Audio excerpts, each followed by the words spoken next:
Welcome back.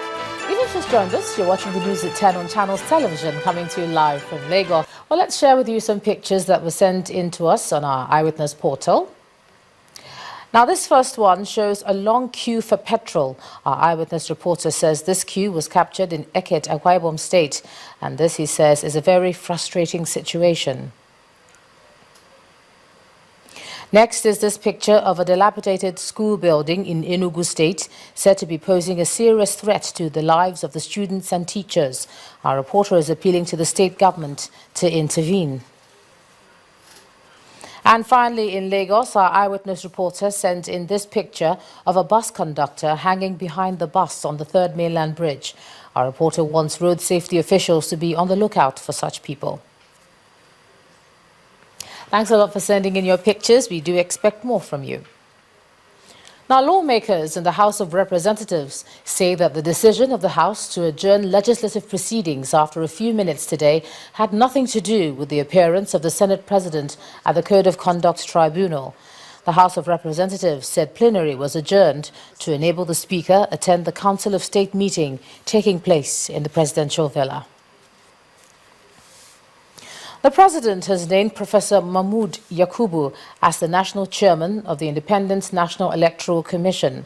The appointment was consequently approved at the first meeting of the Council of State, presided over by President Muhammadu Buhari. 5 new national commissioners were also named for the commission.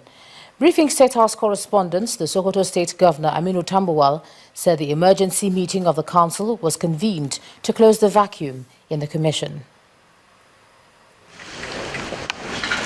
It is the first gathering of the National Council of State in the new dispensation, and they have just one issue to treat, and that is to find a rightful replacement for the former INEC chairman. Council is said to have commended Professor Atahiru Jega for his exemplary performance while in office, and now they have to conform with the constitution to avoid what they called a lack of quorum in the nation's electoral body, especially as elections draw near in some states. This is in conformity with the provisions of the Constitution of the Federal Republic of Nigeria, particularly sections 154 subsection 1 and 3 and 156 subsection 3 that confers on the President the powers to appoint the chairman and national commissioners of INEC in consultation with the Council of State. The situation in INEC as of today is such that it requires for this emergency meeting to approve the nominations by Mr. President, because the law requires that a minimum of 4 commissioners should form quorum in INEC.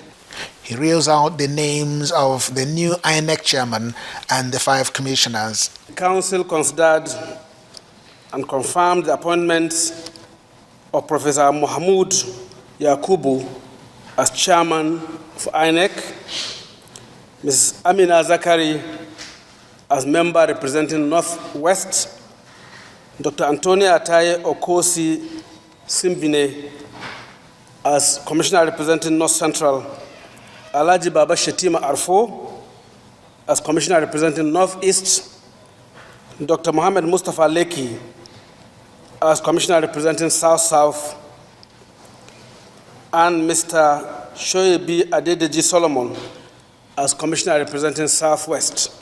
It will be recalled that Amina Zakari had held sway in INEC following the exit of the former INEC chairman, Professor Jega, in circumstances that have attracted criticisms. Criticisms, many will say, may die down following the new appointment. Council says henceforth it will not allow a situation where the tenure of INEC commissioners is allowed to end almost at the same time. The names will be sent to the National Assembly for confirmation. Chukuma Onwekusi, Channels Television News. The President has approved the appointment of Mrs. Winifred Ekanem Oyoita as the acting head of civil service of the Federation. Until her appointment, Mrs. Oyoita, who is from the local government area of Cross River State, was the permanent secretary in the Federal Ministry of Science and Technology. According to the Director of Press in the Office of the Secretary to the Government of the Federation, Bolaji Adebiyi, her appointment takes effect from October the 21st. Now, her appointment comes a day after the former head of service of the Federation, Danladi Kifase, was asked by the president to proceed on his pre-retirement leave. Now, ahead of the November 21st governorship election in Kogi State, the incumbent governor, Idris Wada, is leaving no stone unturned as he and his team are taking the campaign to the people.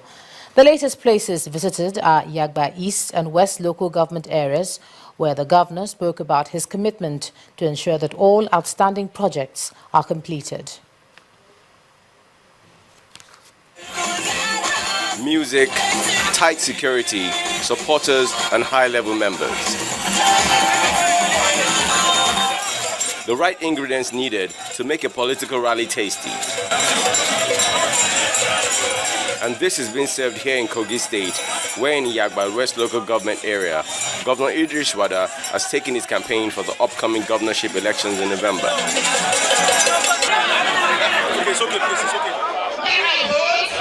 Party leaders take turns to woo supporters. The message is direct. Wada is your man.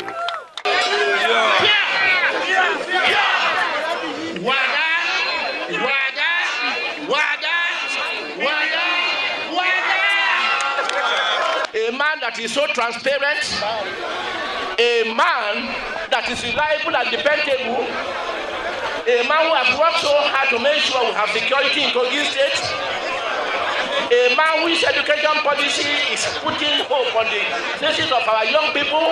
Yes. Are we ready to vote for Captain Wada? Yes. As I want it? Yes. And you vote for them? Yes. Come 21st of next month? Yes. I'm happy to hear you. For Governor Idris Wada, he's not a stranger to this kind of ovation. What matters most are his intentions. We have carried out our promises to provide electricity, provide water, provide roads, and create opportunities for our youth. To a very large extent, we have provided some of these things, and we are still working on some of them. From there, the party moves to Yagba East local government area. The reception and message are the same. I want you to go back home, talk to your brothers, your sisters, your friends and family to vote on the 21st of November for the umbrella. The umbrella is a symbol of the PDP, and a vote for the umbrella is a vote for Wada Awoni. The crowd at both rallies have digested the words of the candidate and appear to have made up their minds on who they want as their leader come November 21st. And they intend to make their votes count. And back here in Lagos, there's sad news coming from the Adeniji area, where a 3-story building collapsed early today. Rescue agencies say 5 people have been rescued at the site of the collapsed building located at Odunfa Street, but it's not clear how many people are trapped under the rubble. According to the National Emergency Management Agency, 20 other weak structures in the area have been identified and sealed off. The cause of the building collapse is yet to be ascertained. The Adeniji-Adele area of Lagos Island hit with a sad news Wednesday morning as a 3-story building housing some residents collapsed at about 9 a.m.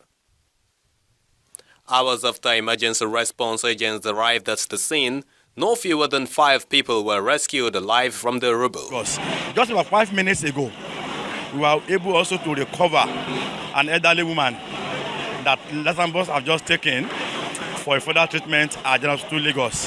However, no life yet is lost. This middle-aged woman lived in the collapsed building. Speaking in Yoruba language, she says she is fortunate to have lost no family member in the collapse. I was in my shop when the incident happened. My only child at home was rescued. I'm thankful we're all alive. Other eyewitnesses narrate their accounts. All these housing they are crack house. They are not good house. And these developers, when they come, they just build whatever they want. And the poor masses are renting it because government are not building for the poor. A look at some of the structures around the collapsed building suggests that more houses may cave in. the Safety Commission. They are here with us, and they've gone around the neighborhood and are trying to identify not just old buildings like this, but the one they suspect might be weak. And from our last discussion, about 20 of them have been identified so far. We've identified them, and you've noticed that the buildings have been sealed, and in due course, something will be done. Lagos Island is one congested area in the state. Disasters such as building collapse and fire outbreak are not new to the residents in this area. But with 20 new buildings now identified as weak structures in this environment, then the cooperation between the people and that of the government will be most needed at this time to prevent further occurrences. Temple Ashaju, Channels Television News, Lagos Island. When the news at 10 returns, more on the building collapse, I'll be joined by a building engineer, Mr. Alex Egunyenga, to join us again.